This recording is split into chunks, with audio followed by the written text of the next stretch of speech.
Shortcut সলিউশনের পক্ষ থেকে তোমাদের সবাইকে স্বাগত জানাচ্ছি। আশা করি তোমরা সবাই ভালো আছো। আজকে আমরা করব সপ্তম শ্রেণীর ম্যাথ বইয়ের সমাধান করব। আহ, তাহলে তোমরা বুঝতেই পারছো আজকে আমরা শুধুমাত্র সপ্তম শ্রেণীর শিক্ষার্থীদের জন্য এই ভিডিওটা করতে যাচ্ছি। তাহলে আমরা উম কথা না বাড়িয়ে ক্লাসটা শুরু করি। আমরা বিগত ক্লাসগুলোতে অনুশীলনী একের 1.2 1.1 এবং 1.2 করেছিলাম। আমাদের অনুশীলনী একে ছিল মূলদ ও অমূলদ সংখ্যা। আজকে আমরা করব সপ্তম শ্রেণীর দ্বিতীয় অধ্যায়। আমাদের দ্বিতীয় অধ্যায়ে আছে সমানুপাত ও লাভ ক্ষতি। সমানুপাত ও লাভ ক্ষতি আমরা দেখতে পাচ্ছি প্রথমে যেটা দেয়া আছে, আমরা প্রতিদিন এমন অনেক সমস্যার সম্মুখীন হই যেগুলো অনুপাত ও সমানুপাতের ধারণা ব্যবহার করে সহজেই সমাধান করা যায়। তাই শিক্ষার্থীদের অনুপাত ও সমানুপাতের ধারণা অর্জন করা দরকার। একইভাবে আমাদের দৈনন্দিন জীবনে অনেকখানি জায়গা জুড়ে আছে লেনদেন আর যার সাথে জড়িত লাভ ক্ষতি।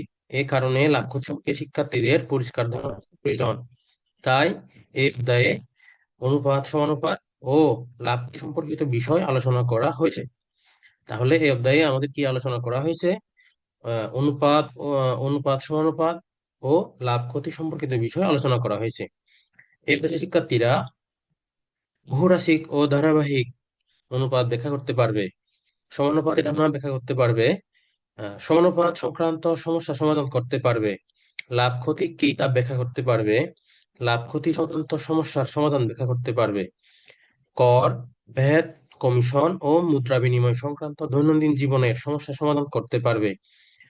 সর্বশেষ ঐকিক ও অনুপাত ব্যবহার করে বাস্তব জীবনে সময়, কাজ, নল ও চৌবাচ্চা, সময় ও দূরত্ব এবং নৌকা ও সমস্যা সমাধান করতে পারবে। এরপর আমাদের দেয়া আছে 2.1-এ বহুরাশিক অনুপাত ও ধারাবাহিক অনুপাত। কি কি দেয়া আছে? বহুরাশিক অনুপাত ও ধারাবাহিক অনুপাত। তাহলে আমরা প্রথমে দেখব বহুরাশিক অনুপাত কি। মনে করি একটি বাক্সের দৈর্ঘ্য, প্রস্থ, উচ্চতা যথাক্রমে 8, 5 এবং 6 সেন্টিমিটার। তাহলে দৈর্ঘ্য, প্রস্থ ও উচ্চতার অনুপাত হবে 8 অনুপাত 5 অনুপাত এবং 6। 8 অনুপাত 5 অনুপাত 6। তাহলে সংক্ষেপে বলতে পারি দৈর্ঘ্য অনুপাত প্রস্থ অনুপাত উচ্চতা সমান 8 অনুপাত 5 অনুপাত 6। এখানে তিনটি অনুপাত উপস্থাপন করা হয়েছে। এরূপ তিন বা ততোধিক রাশির অনুপাতকে বহুরাশিক অনুপাত বলে। কি বলে? তিন বা ততোধিক রাশির অনুপাতকে বহুরাশিক অনুপাত বলে। এরপর আমাদের দেয়া আছে ধারাবাহিক অনুপাত। মনে করি পিতা ও পুত্রের বয়সের অনুপাত কত? 15 অনুপাত 41।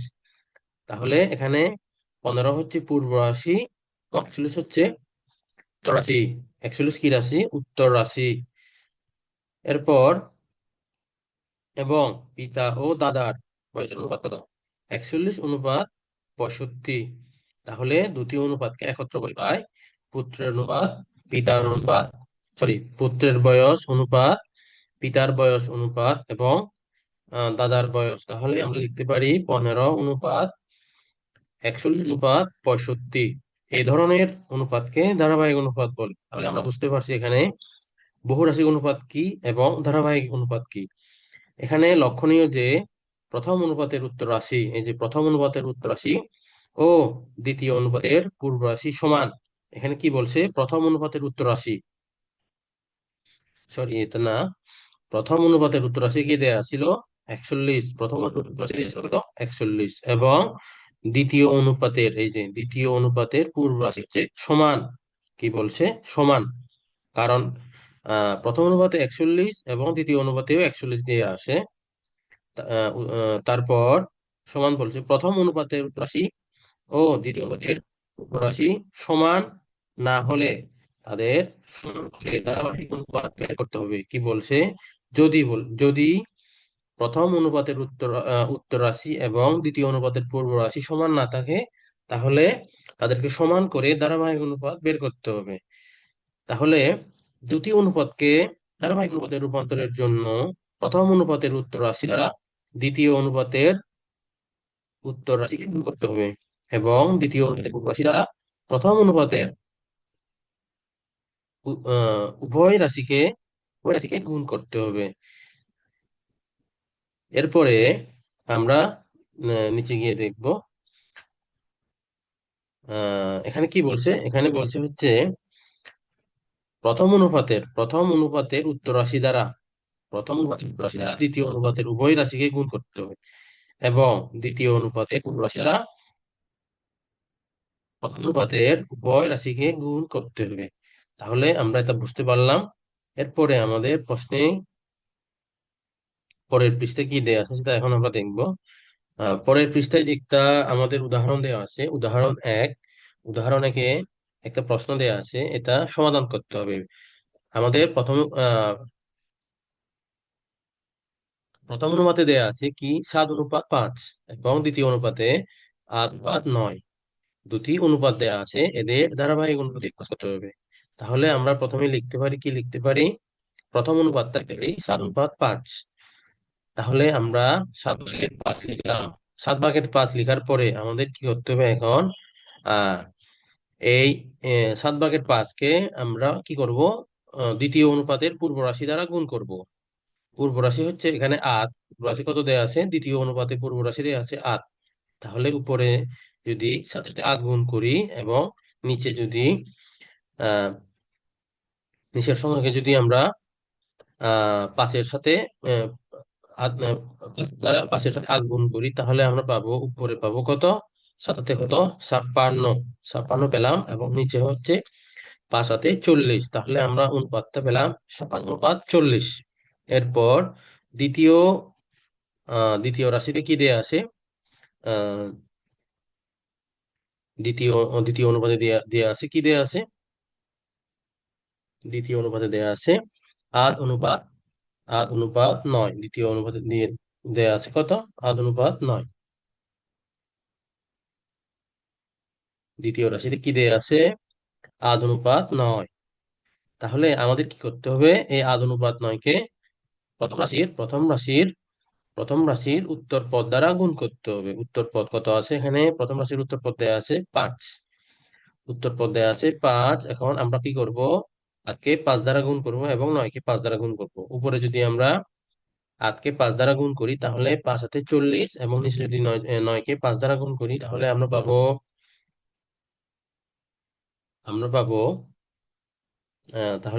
কত? তাহলে আমরা পাবো 5×9 = 45। তাহলে অনুপাত দুটি ধারাবাহিক অনুপাত আহ, কত হবে? 56 অনুপাত, এই 56 অনুপাত 40/45। তাহলে এটাই হবে আমাদের উত্তর। এখন আমরা যদি বিকল্প সমাধান করি, বিকল্প সমাধানে দেয়া আছে, আমরা জাস্ট কি করব? প্রথম রাশিটা লিখবো। প্রথম রাশি কি দিয়েছিল? 7:5। তাহলে আমাদের কি করতে হবে? দ্বিতীয় রাশির পূর্বপদ দ্বারা গুণ করতে হবে। তাহলে 7×8 = 5 × 8 করলাম, তাহলে 7×8 = 56, 5×40। এরপরে দ্বিতীয় রাশিতে কি করব? 8:9-কে হচ্ছে প্রথম রাশির দ্বিতীয় অনু আহ, দ্বি- আম, আহ, প্রথম রাশি কি করব? প্রথম রাশির উত্তর পদ দ্বারা গুণ করব। প্রথম রাশির উত্তর পদে কত ছিল? 5 দেওয়া ছিল, এই যে 5, এটা দেয়া ছিল। তাহলে আমরা কি করতে পারি এখন?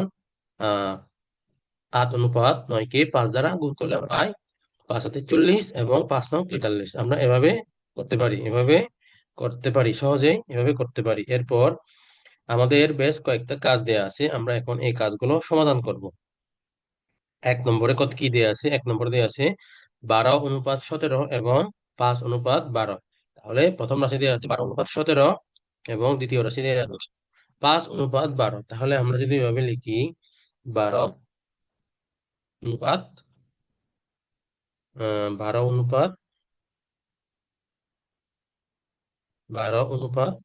17, 17, 17। তাহলে এদেরকে যদি আমরা কি করতে হবে এখন? আমাদের কি করতে হবে? এই 12:17-কে দ্বিতীয় রাশির পূর্বপদ দ্বারা গুণ করতে হবে। তাহলে পূর্বপদ কত দেয়া আছে? 5। 5 দেয়া আছে এখানে। এখানে কি হবে তাহলে? পূর্বপদ কত দেওয়া আছে? 5। এটা আর এটা গুণ করতে হবে। তাহলে আমরা পাবো কত? আমরা পাবো, এটা হবে গুণ, এটা হবে গুণ, 12:5 গুণ করতে হবে। তাহলে আমরা পাবো কত? 5 × 12 = 60। 60 অনুপাত 517 কত পাবো এখানে? 585। 585। এরপর আমাদের দ্বিতীয় রাশিতে কি দেয়া আছে? 5:5:5:12। 12। আমাদের কি করতে হবে এখন? 5:12 কে প্রথম রাশির উত্তর পদ দ্বারা গুণ করতে হবে। প্রথম রাশির উত্তর কত? এখানে 17, আর এখানেও 17। 17। তাহলে আমাদের চলে আসবে কত? চলে আসবে হচ্ছে 517 কত? 85। 85। এবং দ্বিতীয় থেকে আসবে হচ্ছে 12 আর 17 গুণ করলে আসে আমাদের 200। 204। 204। তাহলে আমরা ধারাবাহিক অনুপাত পেলাম কত? ধারাবাহিক অনুপাত পেলাম 60 অনুপাত 85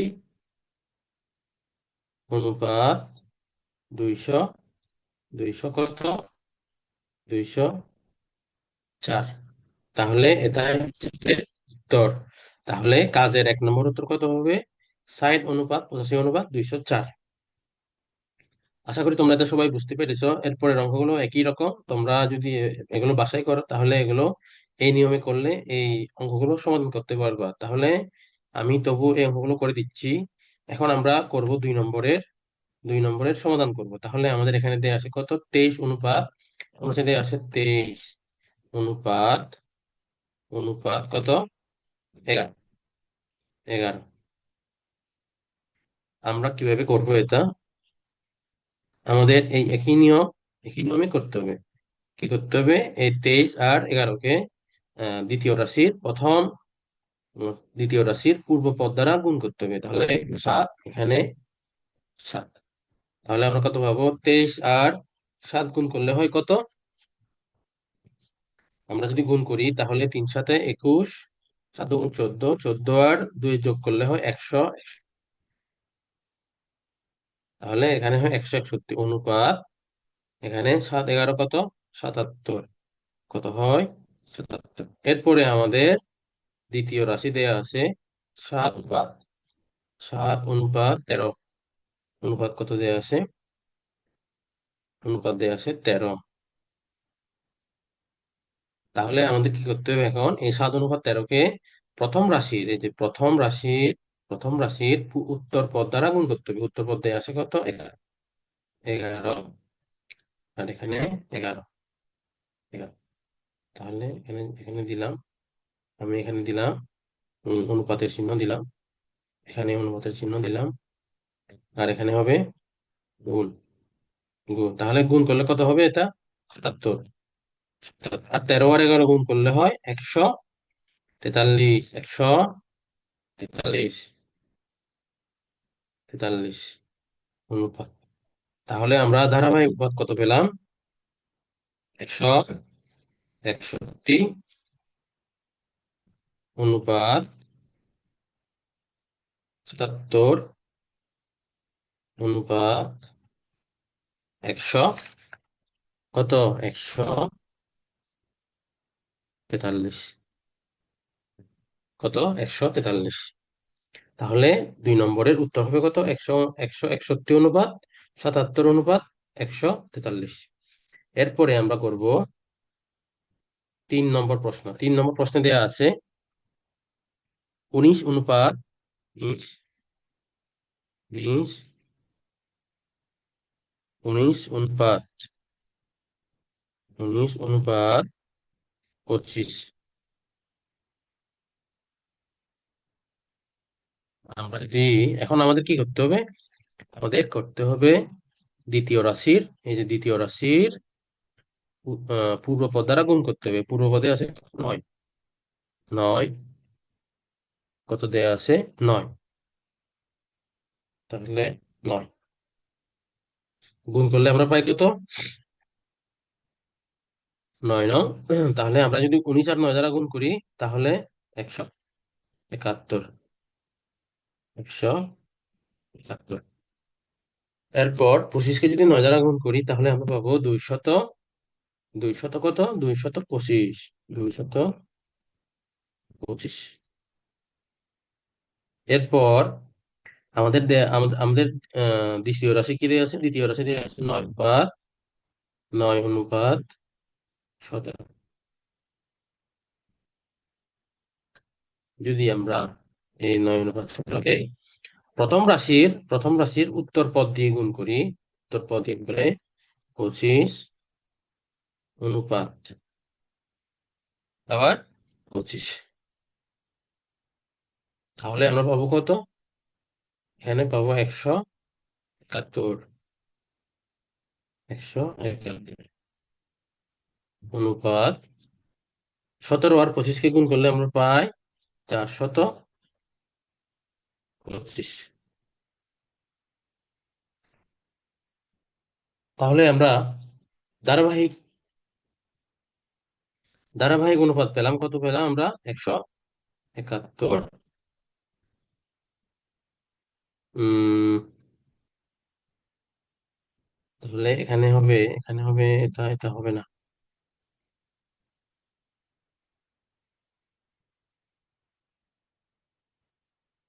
এটা এখানে হবে না, এটা হবে হচ্ছে 171, এটা হবে 225। 225, এটা হবে 225। 25।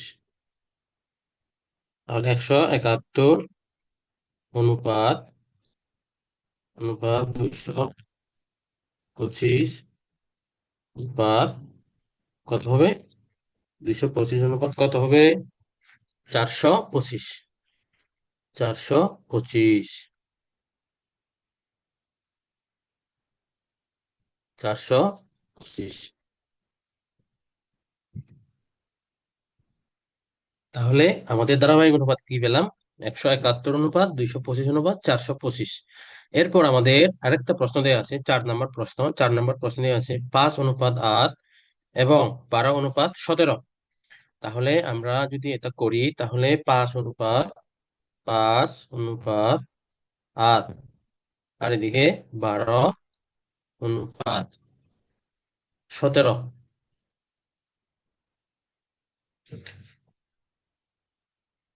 তাহলে আমাদের কি করতে হবে এখন? 5 আর 12কে গুণ করতে হবে। 5 আর 12 গুণ করি, 12 12 এবং 8 আর 12। 12, তাহলে এদিকে হবে 12। 12 আর 12-র সাথে কত গুণ করতে হবে? 8। এবং 17-র সাথে 8। 5 12 60। 8 12 কত? 96। 96। এখানে 8 12 96। 17 আর 8 গুণ করলে কত হয়? 136। 36। তাহলে আমরা ধারাবাহিক অনুপাত কত পাবো? 60 অনুপাত 90 অনুপাত 136। তাহলে আমাদের ধারাবাহিক অনুপাত কত আসছে এখানে? 60 অনুপাত 96 অনুপাত 136। তাহলে আজকে আমরা এই ক্লাসে অনেকগুলো ম্যাথ করলাম, তার মধ্যে ছিল উদাহরণ 1 এবং কাজের 1 2 3 4 এই অঙ্কগুলো করলাম। আমরা আগামী ক্লাসে আহ আমাদের সমানুপাত নিয়ে আমরা আলোচনা করবো। তাহলে শিক্ষার্থীবৃন্দ, আজকের ক্লাসটি আমরা এখানে শেষ করব। সবাইকে ধন্যবাদ জানিয়ে আজকের ক্লাসটি এখানে শেষ করলাম।